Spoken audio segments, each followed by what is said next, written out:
Good morning, everyone. I'm very happy, excited, and also honored that we can meet here on the first annual meeting of Behaviour Crisis Lab. The title of this year's conference is Bridging Resilience, Empowering Youth, Refugees, and Social Workers in Times of Crisis. The lab and also the meeting is funded by the Strategic Program Excellence Initiative at the Jagellonnia University.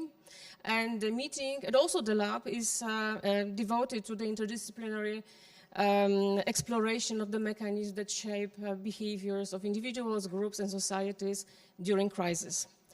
The preliminary idea of the meeting was simply sum up our activities over the past academic year. However, I think seeing the interest of the meeting and also the people who participate in the meeting, I think that it has become in something more significant. I think that we are here not as researchers and professionals, but mostly as a community committed to investigating and addressing different types of challenges that the global crisis posed. Also, our ambition, I mean myself, but also the group of Behaviour Crisis Lab, Eva, Anya, Zafer, Theo, Erika, and others, is to not only gain knowledge, but also transform knowledge and our expertise into actions. So more or less, it is the idea of this meeting, just to share knowledge, but also learn from each other, build bridges between disciplines, and obviously talk to professionals. I think that the meeting will be interesting platform for discussion, and that's my hope. The program is organized around 2 invited talks and 2 discussion panels. And I think that that's it at the beginning. Please feel comfortable. It is not like formal conference. It is like discussion forum. And I hope that you'll be really actively engaged in the meeting. Coffee is available. That's always the most important thing during the conference. So the coffee is available all the time. Just cross the corridor in room 204. You have coffee, tea, water, whatever. Obviously, you have coffee breaks as well. The lunch will be delivered by the cooperative that we collaborate from some time. It is the collaborative that is dedicated to include people with different types of problems and generally being excluded from regular life and society, and we're very happy having them on board. Yeah, that's it. I consider the meeting officially open. Maybe it is also the good time just to thank mostly Anya, Theo, and Eva for organizing this meeting. That's their job. And also our colleagues from Center, yes, for the IT service. And also I have to say that we are very grateful for Institute of Psychology for hosting us, but also it is a good moment to say that we are extremely thankful for deans of our faculty who believed in the idea of the lab at the very beginning and also believed in us as a group. And we felt this support, emotional, personal, for the whole year. Professor Jacek Nowak and Michał Wierzchoń just sent us all the best. They couldn't come, but they are with us, and I hope that we'll have chance to see some part of the meeting because, and that's news, the meeting is streamed. We have I think that, if I may ask for changing the slides, the end one is, okay. That's about, yeah, that's the address that you can see the meeting. Some parts of the meeting will be recorded, and after editing, it will be also available online. And don't worry, nothing wrong with that. Will be discussed, and during the editing part, we'll be in touch with you, so nothing wrong will be published openly. Okay, thank you. Now, I think that the first, if you have any question, that's a good time to ask. I have only one question regarding the list of participants. We really need your signature on this list. So if anybody didn't do that, so please do. Okay, so if you have this opening part behind, I would like to invite our first speaker, Manos Tsakiris, who is also the external advisor of the lab. If it's okay, I just introduce you and say a few words about your background and achievements. Okay, that will be difficult and challenging. Now we need another slide. Okay, thank you. Okay. Manos Tsakiris is a professor of psychology at the Department of Psychology, Royal Holloway, University of London, where he heads the lab of action and body. His research is highly interdisciplinary, which is really good for us, and uses a wide range of methods to investigate the neurocognitive mechanisms that shape the experience of embodiment and self-identity in social relations and politics. He's a recipient of many different awards and grants, but there are several that are extremely important for, at least for psychological community. Therefore, let me just say a few words about them. The Young Mind and Brains Prize in 2014, that was the first prize. Of the 22nd Experimental Psychology Society Prize in 2015, the Nomis Foundation Distinguished Scientist Award in 2016, and in 2019 he was elected fellow at the Association of Psychological Science. That was a huge success, I think. From 2020 to 2022, he served as the elected president of the European Society of Cognitive and Affective Neuroscience. Since 2021, he has been a director of the Interdisciplinary Center for the Politics of Feelings at the University of London that he inaugurated with the support of the Nomis Foundation.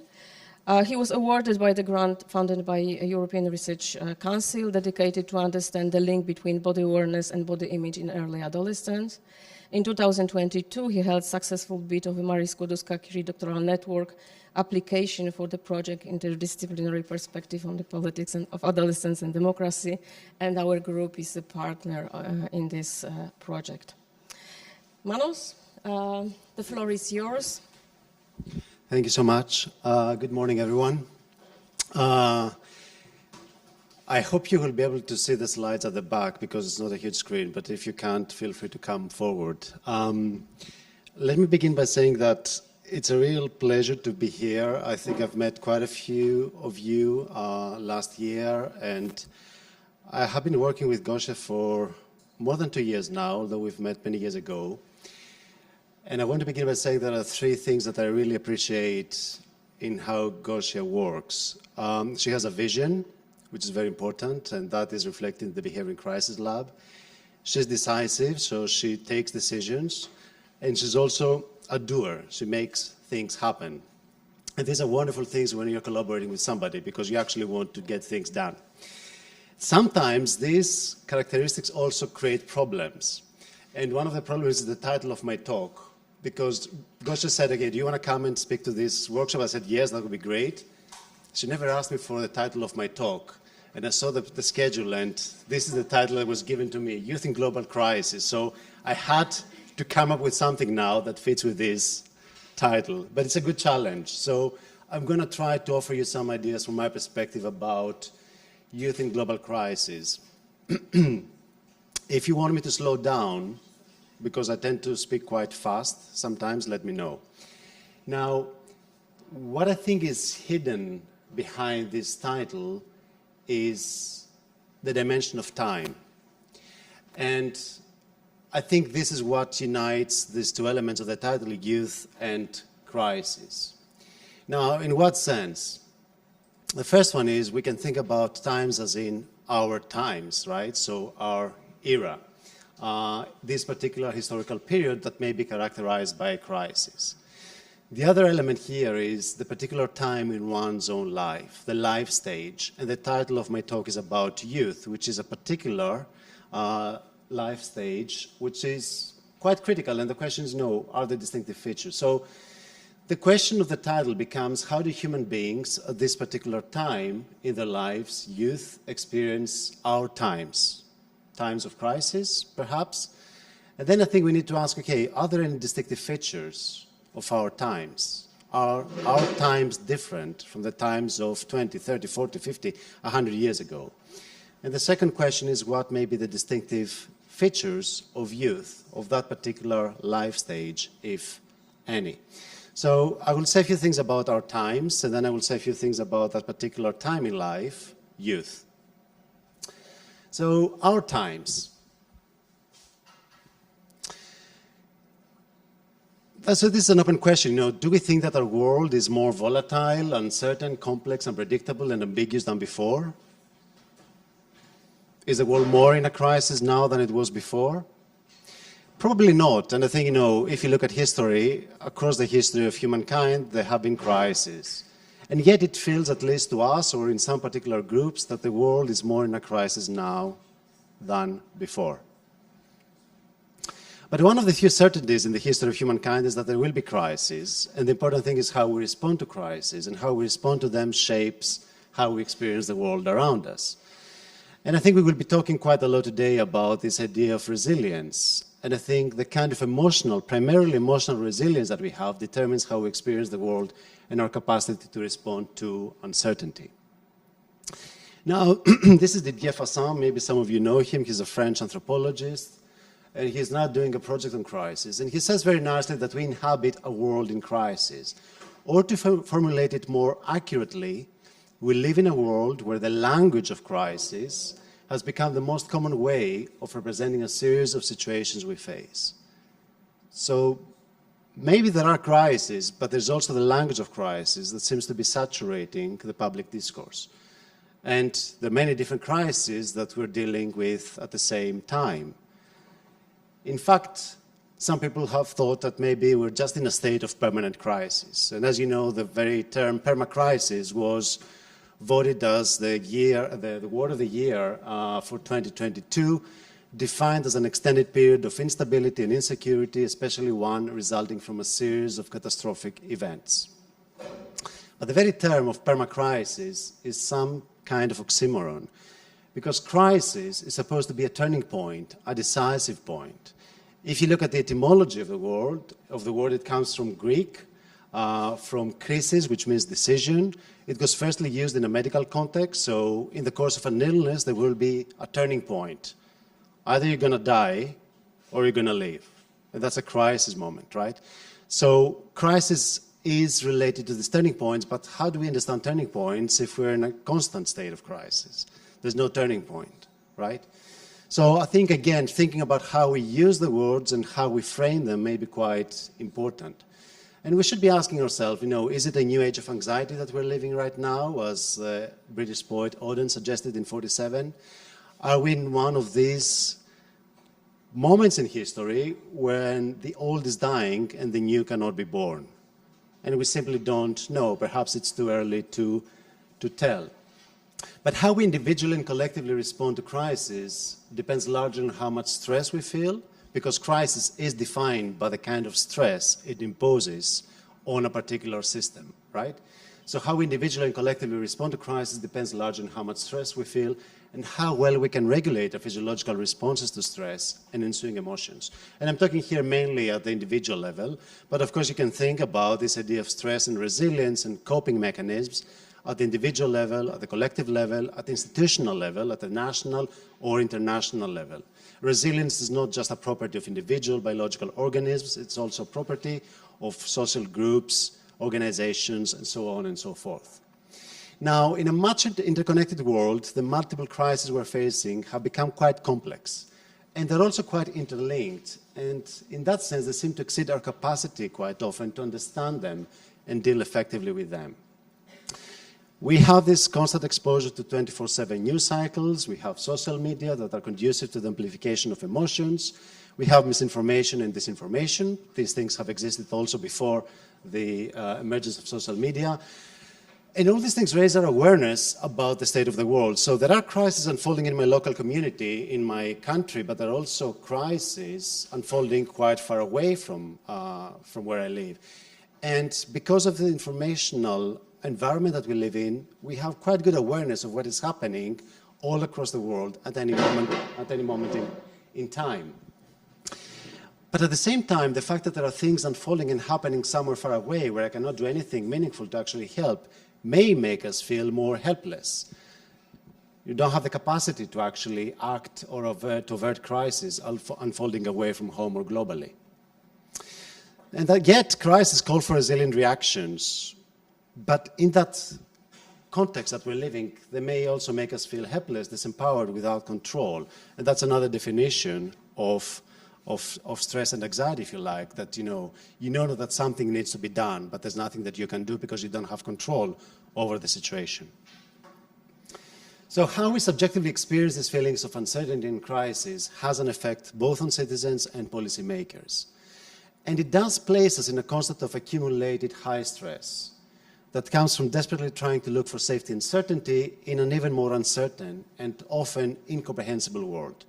Now, physiologists talk about this as an allostatic load, right? It's a constant state of heightened anxiety and stress on the system that depletes your energy, depletes your resources, and you cannot cope appropriately. And this idea of allostasis and allostatic load, so your capacity to predict what may be happening and mobilize your resources accordingly, or if you're depleted from your resources and you don't have sufficient energy deposits, i.e. allostatic load, is a metaphor that can be used to explain individual behavior, but also collective and institutional behavior.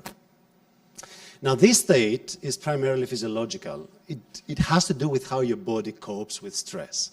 And I come from a tradition in psychology where I very much believe in embodied cognition. I think that whatever interesting is happening north of our neck, in our heads, is very much grounded on bodily states, on how your body is reacting to what's happening to you and around you. Now, this state, as I say, is primarily physiological in the sense that it's first and foremost affects the capacity for bodies to deal effectively with the vicissitudes of life. And this is the same body whose reactions give rise to our emotions and feelings. And for me, the world and politics are first felt, experienced, and then thought about. So the thinking comes after the feeling. And more so in times of crisis, because that's the very definition, the kind of stress that a crisis, a certain situation imposes on a system. Your bodily system, and then eventually, your cognitive system, systems that have to do with organizations and so on. So how do we make sense of human behavior in the social and political realm at particular historical moments? What narratives of emotionality or rationality, of resilience or brittleness, of progress or crisis do we offer, or are we offered by the media, the intellectuals, the academics, organizations, the nations, the international players, and so on?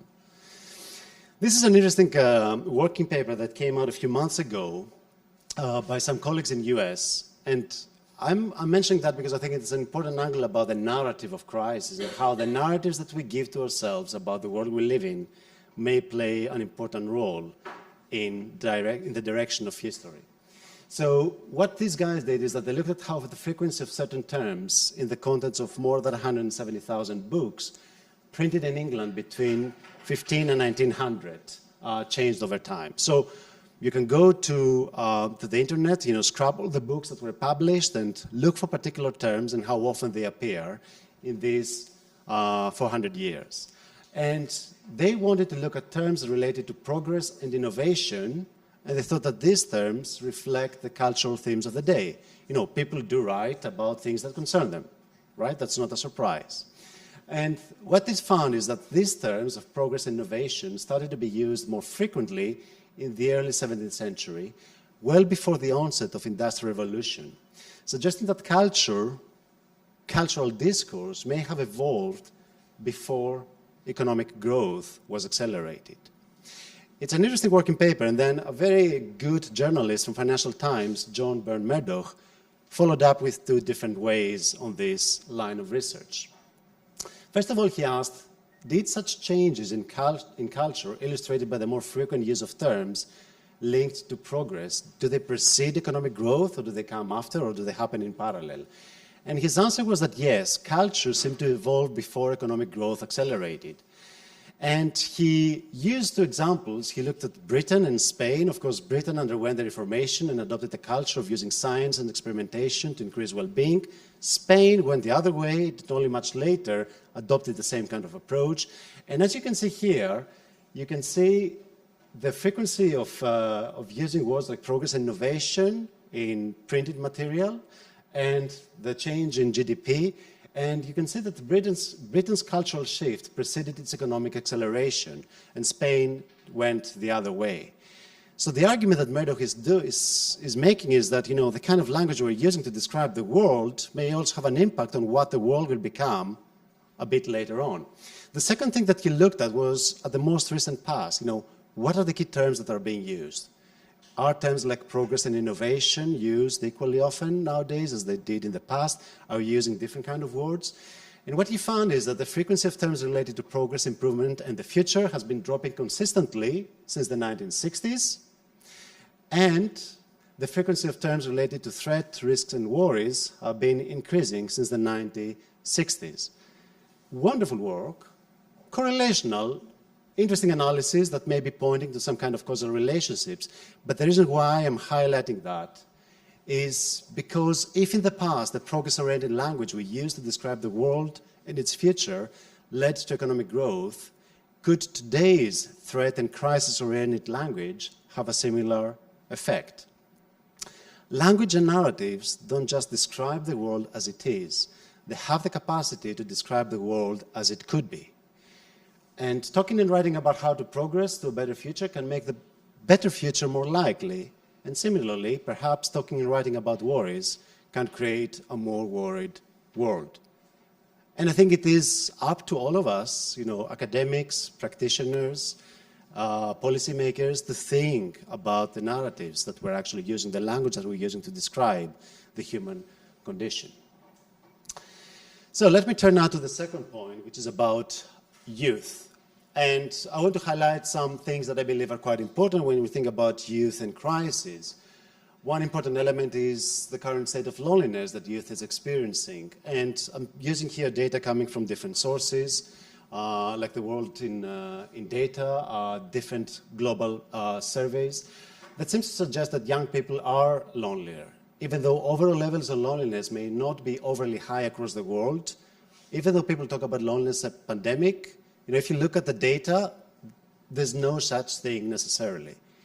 But still, there are substantial different patterns across generations. In UK, those aged 16 to 24 are the group most likely to report feeling lonely, a trend that you also find in many other developed countries like New Zealand, Japan, and the US. And of course, there are suggestions that there is a pandemic. The US surgeon in the US stated that there has been a 70% decrease in the amount of in-person time young people in the US spend with their friends. Okay, maybe they're not spending time in person. Maybe they're staying in touch and forming strong relationships by other media, social media, for example. Another interesting point is about youth and well-being. This is the 2024 World Happiness Report done across 140 nations by Oxford University's Wellbeing Research Center and Gallup and the UN Sustainable Development Solutions Network. And they found that younger people are becoming less happy than older generations. After 12 years, during which people aged 15 to 24 were measured as being happier than older generations in the US, the trend has appeared to be flipping from 2017 onwards. So for the first time, it seems that younger people are less happy, they report less for well-being compared to older generations, and they expect that the gap between younger and older people they know that this is narrowing now in Europe, and they expect it to flip in Europe as well in the next few years. So you'll have young people for the first time in however many years this poll has been running that suddenly report, lower well-being compared to older generations. And of course, there are the narratives that we give about young people. They are exposed to narratives about themselves, the action generation, right? This is a book that came recently by Jonathan Haidt. And also narratives about crisis about the present and of bleakness about the future, making them feel hopeless, helpless, and disempowered. They're also the ones to be more concerned about, important global issues. Climate change is a very relevant example here because they are the ones who are more concerned and they're very worried, and that comes with quite strong negative emotions. They have feelings of sadness, anxiety, anger, powerlessness, guilt, and helplessness, negatively affecting their daily life and functioning. And they do look at the future with this sense of dread, they're frightened, and a sense of betrayal by governments. So these are things that, are happening, but these are also things that reflect how young people feel, think, and talk about the present and the future. There's another political crisis that has to do with democracy. We know that youth satisfaction with democracy is declining, both in absolute terms, but also relative to how older generations felt at the same life stages, right? So older generations, when they were young, they weren't as dissatisfied with democracy as today's youth are. Now, the problem here is that the dissatisfaction may push youngsters towards apathy and abstention, or towards radicalized attitudes, populism, identification with fringe groups, and so on. And both scenarios raise, of course, concerns about the future of democracy, because today's teenagers are going to be tomorrow's voters. And in some cases, today's teenagers are also actually voting. So these last European elections were the first time where in Germany 16 years old could actually vote for the European elections. In Greece it was 17 years old. And if you've looked at the outcome of the European Parliament elections, you can see that the support for the far right or radical right groups has increased quite considerably in a range of different countries. Now, but whatever the historical or social context or technological era that we have, adolescence is the research and development department of humanity. I like this metaphor. It's the R&D, because new things are being tried, and you're trying to figure out what works for you, and then it's something that follows you for the rest of your life. So adolescence is a critical life period, often bewildering to live through because of the immense and deep transformations that take place in young people's bodies, in their brains, in their sense of self, in their social networks. It's a fascinating life period. We all remember very fondly that period and how difficult it was for all sorts of reasons. But the way you actually frame adolescence is also quite important, right? You can just say that the kind of world we have created for young people is one that makes them anxious because they use mobile phones, smartphones, and social media, and that's all they do. And that's one narrative. Or you can be a bit more nuanced and say, okay, whatever the time period is, whatever the kind of zeitgeist, whatever kind of context, cultural, historical, social you have, this is a period where a lot of fundamental mechanisms are changing. And for some adolescents, these make them resilient. Some may not end up being very resilient. So how people respond, I guess what I'm trying to say is that the important thing here is to think about the mechanisms and how these mechanisms enable people to respond to whatever is out there. For us, that was a unique opportunity where we started thinking about the iPad project that Gosia mentioned at the beginning when she was introducing me. So this is the interdisciplinary perspectives on the politics of adolescence and democracy. You can scan the QR code if you want to hear more about it. And the motivation behind this project that started about a year ago when we appointed our doctoral students was what I said before, the fact that youth satisfaction with democracy is declining. And we identified a gap in the literature. On the one hand, you have political science that has described in depth the young political disengagement or engagement, but it lacks an understanding of the underlying mechanisms, cognitive, emotional, social mechanisms that actually produce engagement or disengagement.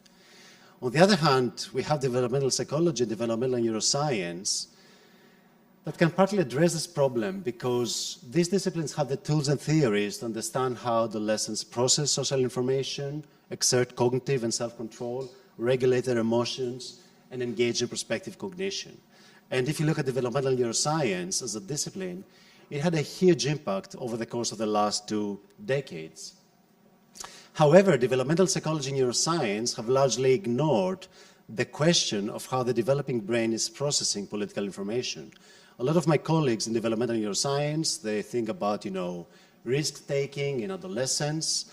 They think about peer pressure in adolescence. They think about self-control in adolescence. They think about empathy in adolescence. Why don't they think about political information processing? Why don't they think about political decision-making? So what we wanted to do is we wanted to actually provide a rigorous understanding of how adolescents process political information, and that requires integration of different disciplines. In that case, political science and psychology and neuroscience to begin with. So the overarching question of this doctoral network that Gosha is part of is how does the political self develop in adolescence? And we try to create this intellectual space between disciplines where we have representatives in the teams from all different disciplines that you see here on the slide. And it's a great teamwork, of course. We have the universities from London, from Krakow, from Amsterdam, from Vienna and Athens, and we try to work all together. We managed to appoint a group of 12 amazing students that you can see here. Maybe you recognize some faces. You have Anna, who's here at the Jagiellonian, and Christiana here. And each of them work on their own separate work packages. So we will be looking at, development of cognition and affect and how this is linked to the emergence of ideology. The Amsterdam team will be looking more at emotional politics and identity. In Greece, they're looking at political trust. In Vienna, they're looking at social cognition and democratic challenges. And given the expertise of Gosha's group here, they will be looking at identity, engagement, and radicalization. And all of us are part of a very large study where we're going to have 3 waves of a large panel study collecting data from individuals aged between 11 and 22 in these 5 European countries and try to understand this development of political cognition. We also have important non-academic partners because we want to actually offer to our students the opportunity to acquire skills outside of academia. So we have the Joint Research Center, which are the main advisors of the European, science advisors of the European Commission, the European Youth Parliament, and the Gallup International, and startups or consultancies. So Democracy Next is one such example where they're developing citizens' assemblies in many different parts of the world. Public First and Counterpoint are political consultancies in London. So our students will be spending at least 3 months in these places where they try to gain new skills that we don't often give them in academic context. Now, you can think about youth dissatisfaction. You can think about the fact that young people feel disempowered. They're very concerned about climate change, and they feel that they're being betrayed by the governments. You may ask yourself, what can we do? What can societies and policymakers do to empower young people? Now, this is a coincidence because the day that I submitted the grant to Horizon through the Marie Curie call, on exactly the same day, I saw this opinion piece that was published in The Guardian, written by David Runciman, who's one political scientist from the University of Cambridge. And his title was Votes for Children, Why We Should Lower the Voting Age to 6. Yes, you heard it correctly, 6 years old. 6 years old should actually get to vote. For me, it was interesting because it is quite provocative, but it opens up the debate. What should be the voting age and why? And a couple of weeks ago in the UK, with my PhD students there, we started contacting schools to try and recruit participants for our studies. And as you may have heard, an election, a national election has been called by the British Prime Minister, and soon after Rishi Sunak called for the election. The leader of the opposition, who's probably going to be the next prime minister in UK, suggested that 16 years old should be allowed to vote in the general election. Rishi Sunak suggested that maybe we should reinstate a national service that is compulsory for young people in the UK. And of course, young people got really scared and annoyed with him. And very young people like Beth here, who is a secondary school student, she wrote an interesting op-ed in The Guardian saying, you know, let's make this the last national election where young people do not get to vote. So there is an ongoing debate. And this is where I need your help. So take out your mobile phone, try to zoom there and scan the QR code. And then you get to vote. You get to tell me what do you think the voting age national elections should be. Is it working? I'm waiting.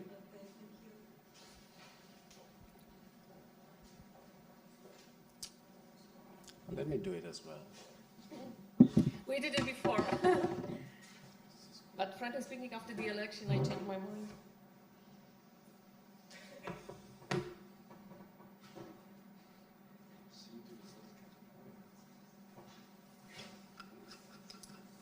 I want to see participation, that's democracy. You get to vote, use your vote.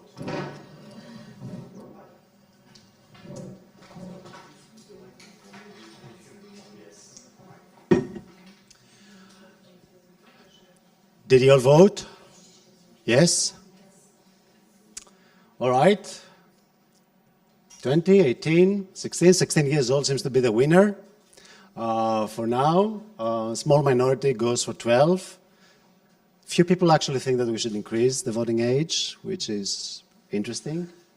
Now, with that in mind, with the kind of voting age that you have in mind, scan this QR code. Let me see, because I think I need to start this one. So just give me a second. I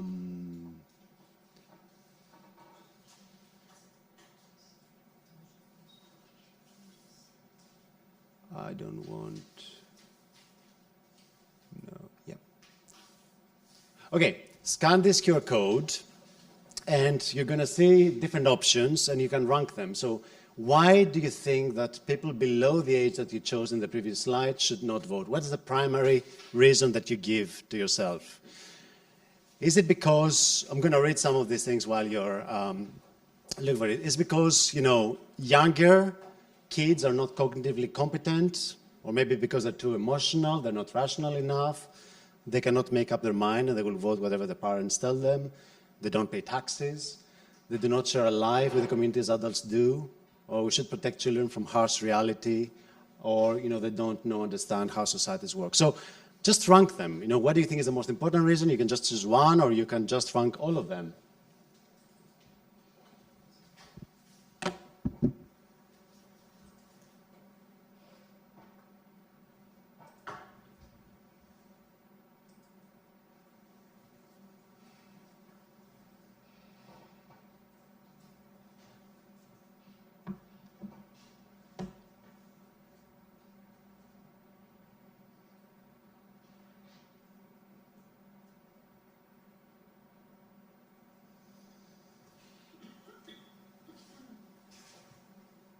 Are you done?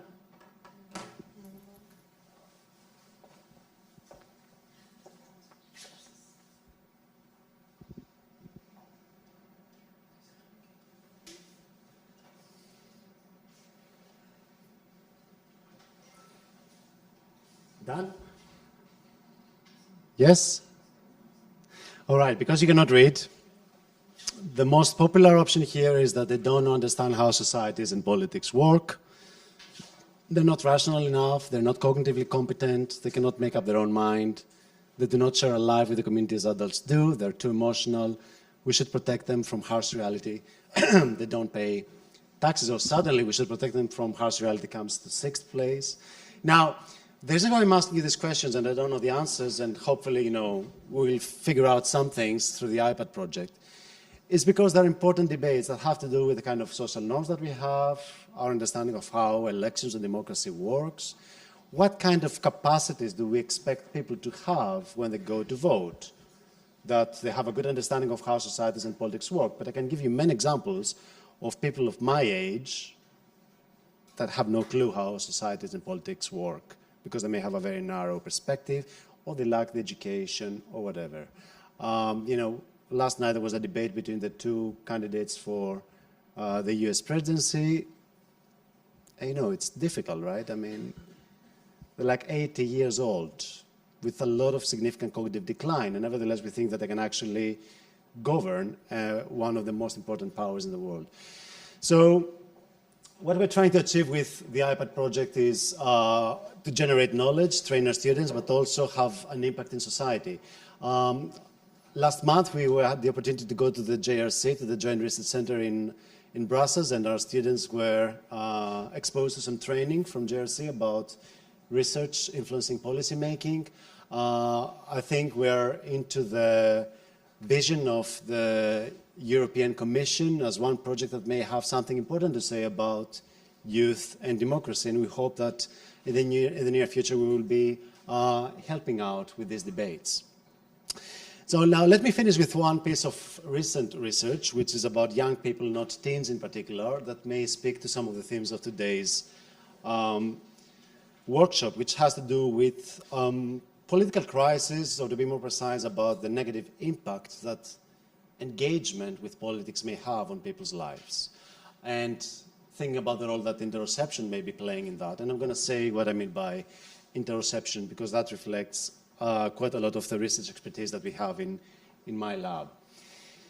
So what are politics for? This is Charlotte Epstein, a political philosopher who published this book a couple of years ago, The Birth of the State. And she said that the body is the political object par excellence. It is what the states aim to keep safe and healthy. That's a very interesting definition of politics, right? You know, if you ask people what are politics, they will say, you know, it's taxation, governance, organizing you know, different institutions across society.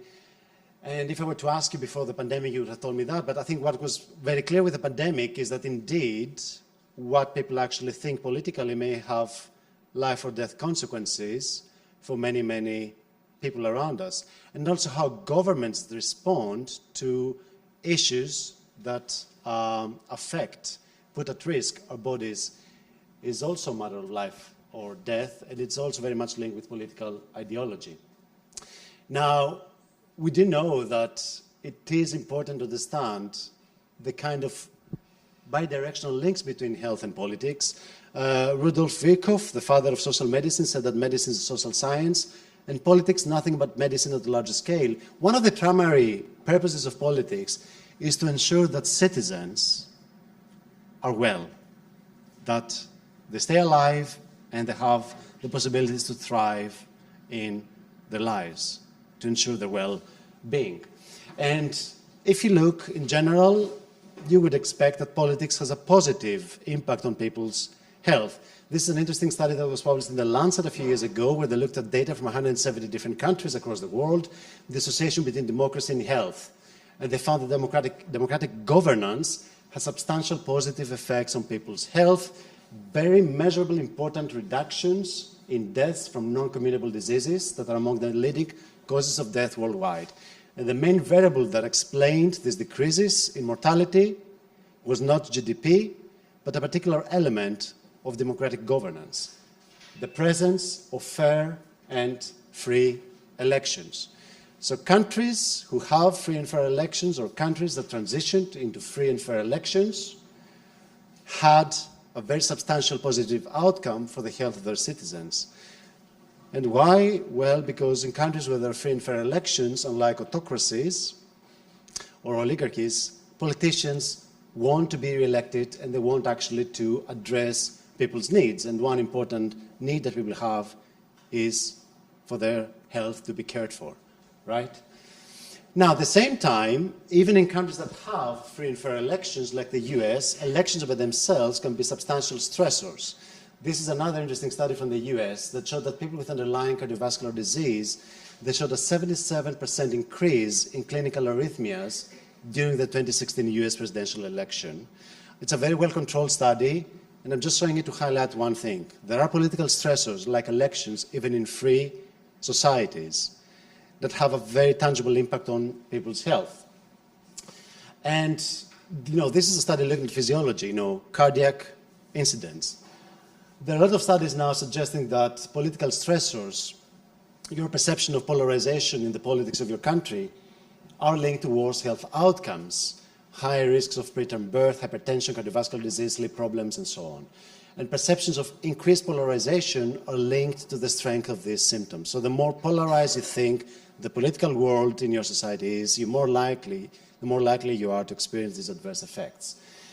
This is a study by Smith, who developed a questionnaire that tries to measure the impact that politics have on people's health in different dimensions. And he estimated that around 40% of the US adults consistently identify politics as a significant source of stress in their lives. This seems to be affecting more Democratic Party supporters, young people, people who are politically interested. And there's a wide range of things, from fatigue to loss of sleep, feelings of anger, loss of temper, behavioral issues, and so on and so forth. Now, my argument here is that, it is precisely because politics can get under our skin in that way that we should actually look inside the body political. And what I mean by here by body political is not the body politic as a metaphor of organizing a society, but how our bodies participate in the political life of our societies. And if you want to look inside the body, you end up to what we know about interoception. This visceral part of your body that is in constant interaction with the brain, informing your brain about the physiological condition of your body. In other words, the physiological context within which cognition, thinking, problem-solving, decision-making takes place. So interoception refers to the sensing of internal, primarily visceral states of your body. When you're anxious or stressed, what do you feel? Your heart rate goes up, you feel more hydration in your skin, blood pressure changes. These are transient effects, but you can think about consistent long periods of stress that have long-term effects of your interoception.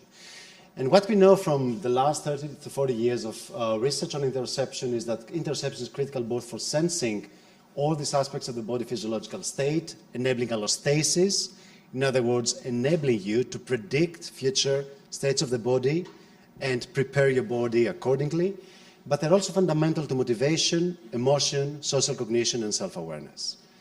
So when I say interoception, do not confuse it with introspection. It's not about your own thinking, but it's about the sensing of your own body. How do you feel? And this is not an answer this is not a question that you can answer just by thinking. You need to actually perceive these visceral states of your body. Now, the research has shown that interoception is quite important for a range of cognitive processes and mental health or well-being conditions. It correlates with emotional regulation, so people who are better aware of what is going on inside their bodies, they're better capable of regulating their emotions, they're probably lower in anxiety, they're less likely to suffer from mood disorders, and so on. Now, during the pandemic, I wrote this paper, Politics is Visceral, when I was making the claim that we live in bodies that feel increasingly unsafe. And of course, you can think about crisis that makes us feel unsafe. And unsafe where?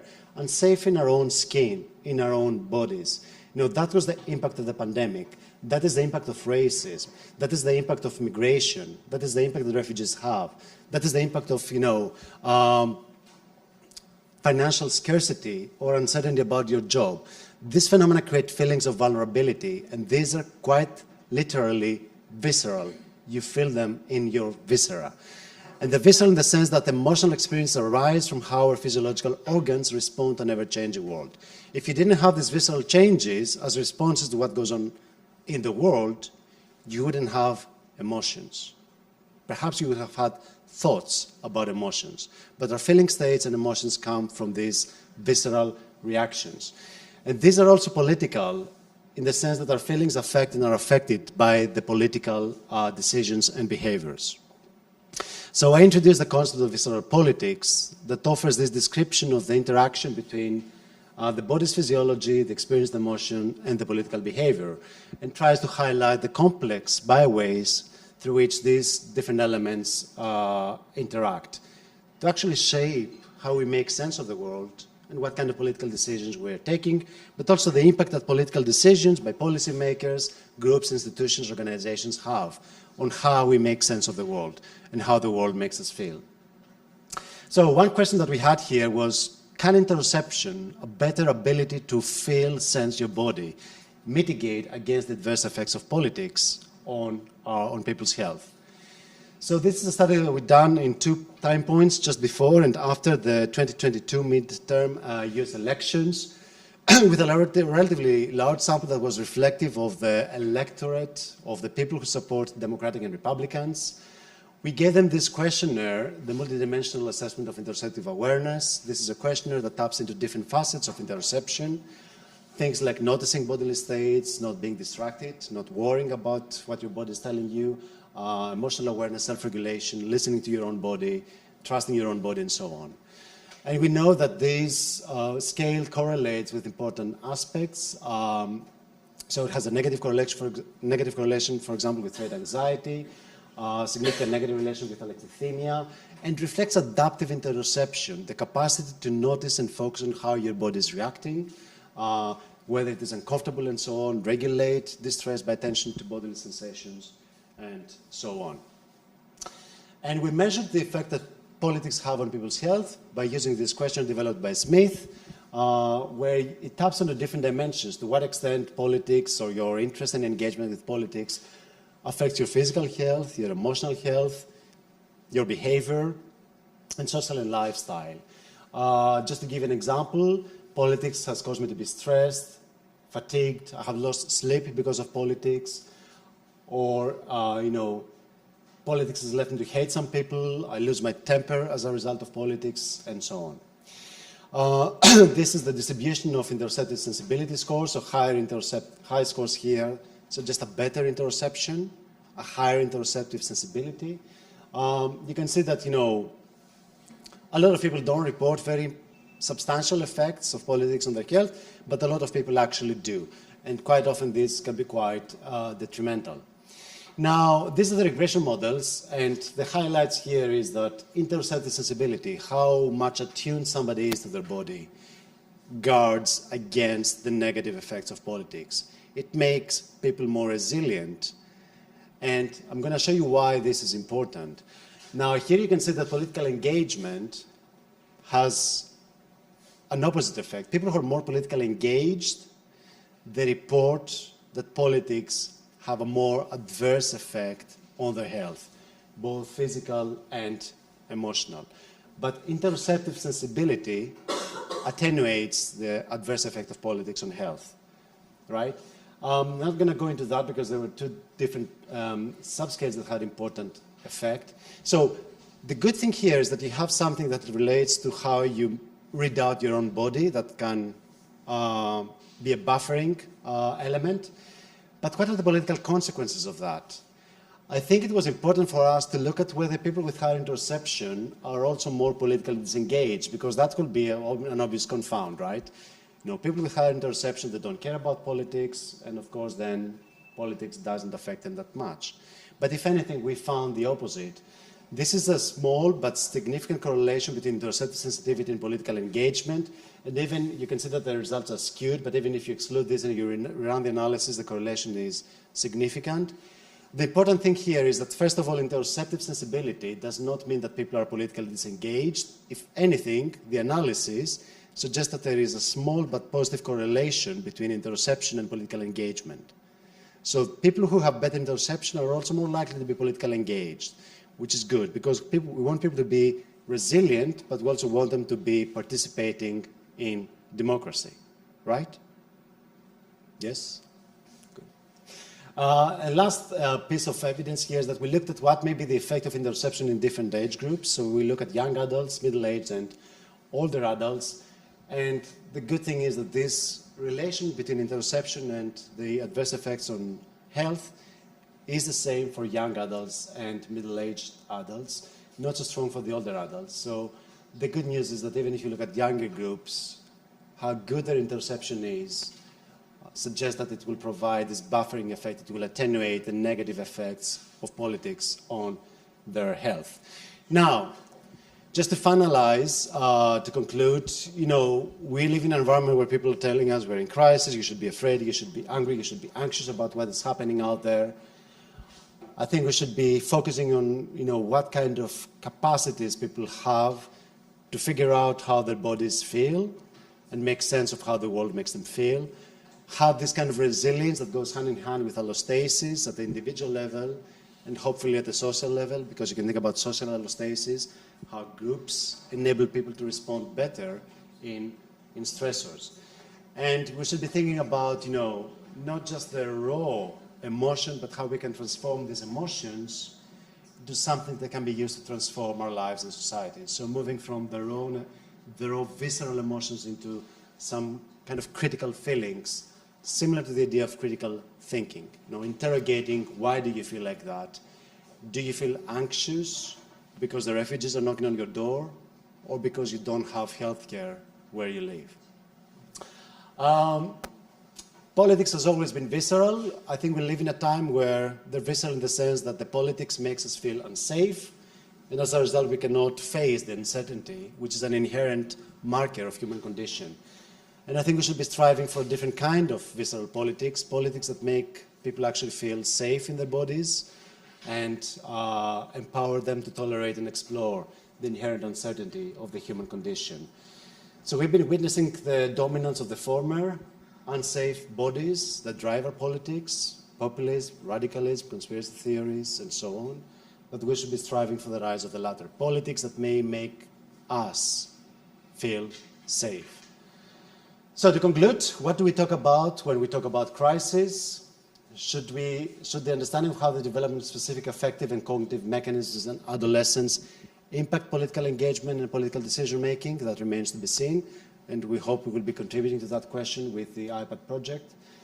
I think it is important to think of how we can empower the political agency of youth, and finally understand how our emotional bodies, as experienced in today's world, and the mentalization of these bodies, how do we make meaning of how we feel, play a critical role in shaping the political landscape of the 21st century, a landscape of crisis or permacrisis or polycrisis. I think the concept of allostasis is important when it comes to thinking about resilience, both at the individual level and at the social level. Having the right kind of resources and energy in your body budget to deal with stressors, but also in society's budget. A capital of trust, a capital of resilience to respond to the world. So, keep calm, don't fuck your feelings, as the Trump supporters would suggest, but try to be more critical about your feelings. These are the wonderful people that I've been doing my research with, and thank you all very much for your attention.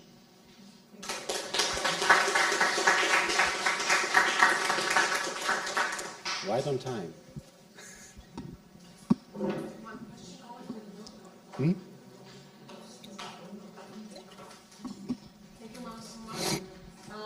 We are actually on time, but maybe after such interesting talk, we can, I don't know, maybe some of you have some comment or question. We have time for one. Veronika.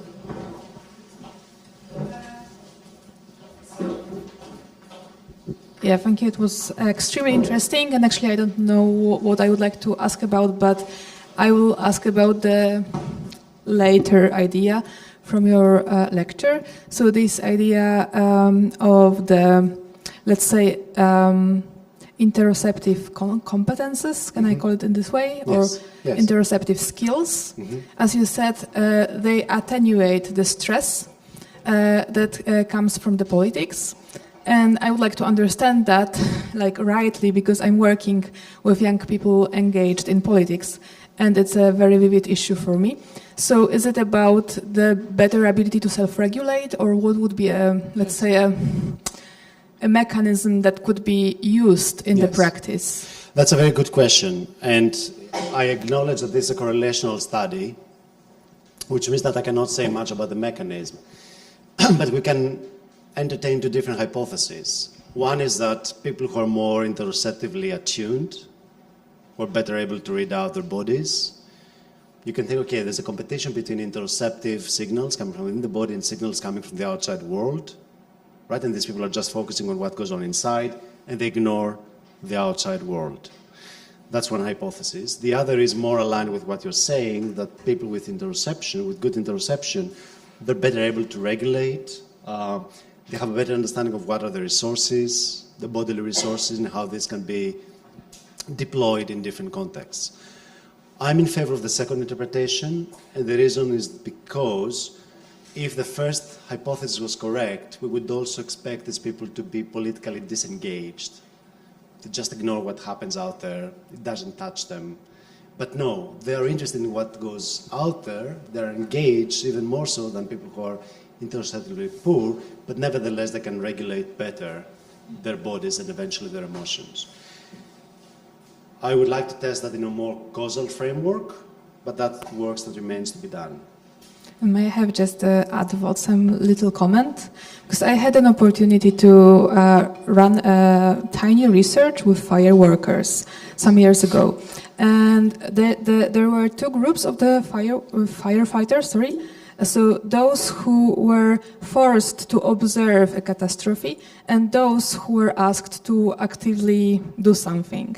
And of course, it was it was from their own subjective perspective.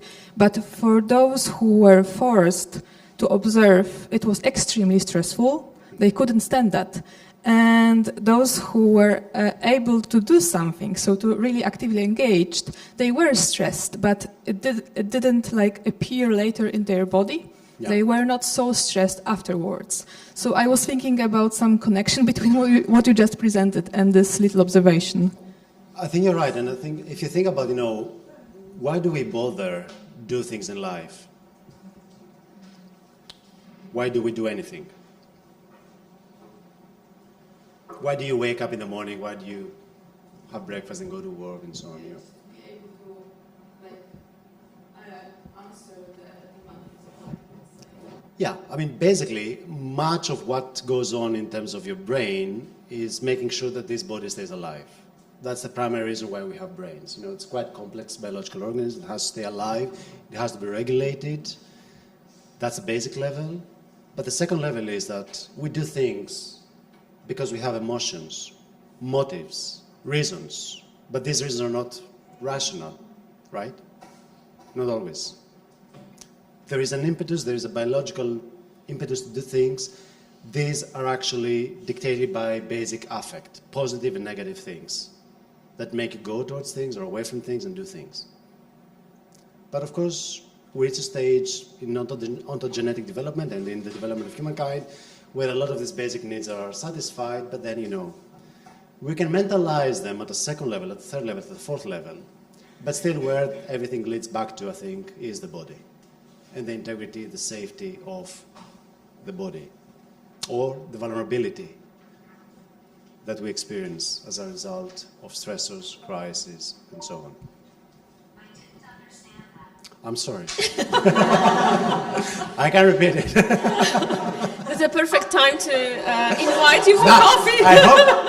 I understand that I give you a lot of material, but I hope it was clear. Okay, thank you so much. We can talk more about this. Yeah, absolutely. We have 1 hour. It will be a panel that Manos will be leading, and also there is a coffee break right now. Be here 20 minutes past 10. 15 minutes break. Thank you. Thank you.